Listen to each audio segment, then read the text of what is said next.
So Thomas Massie and his wife just went on vacation with Marjorie Taylor Greene and her soon-to-be husband, cuck, failed news reporter Brian Glenn in Costa Rica. They went on a fishing trip. They were doing shots on the beach, just what two losers do after they're both pushed out of Congress. So Thomas Massie says he's going to read these Epstein names. Not yet. I know they're out of session, but he's going to go and strategize with Marjorie Taylor Greene and then post about the MAGA Civil War. There is no MAGA Civil War.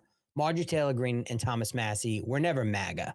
They're grifters, best friends. Brian Glenn probably watched a lot of things deep down he probably didn't want to watch, probably had to clean up after. That's what Brian Glenn does because he's a cuck. So the narrative now from all of these massholes is that, well, the rest of Congress is stopping Massie from reading the names. That Thomas Massie can't read the names because of some parliamentary rules, which is nonsense. That's what the morning hour debate is called. Thomas Massie can read the Epstein-related names, the supposed names that he supposedly has had for the last 8 months, but is protecting pedophiles because he hasn't read them. He can read them during the morning hour debate. That's exactly what he did when he already read off the publicly known names.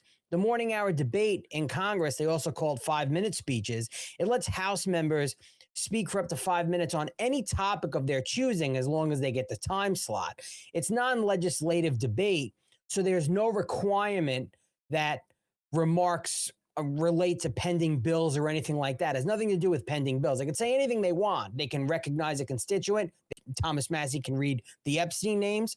So topics are essentially unrestricted, and that's within normal House decorum rules against personal attacks, unparliamentary language, things like that. Members frequently use it for controversial and high-profile issues that relate to them, what they support, what they don't support, policy rants, and reading documents into the record, because it's all, anything that's done in those morning debates, those morning 5-minute speeches are entered into the congressional record. So Thomas Massie and Ro Khanna did this already with the Epstein names.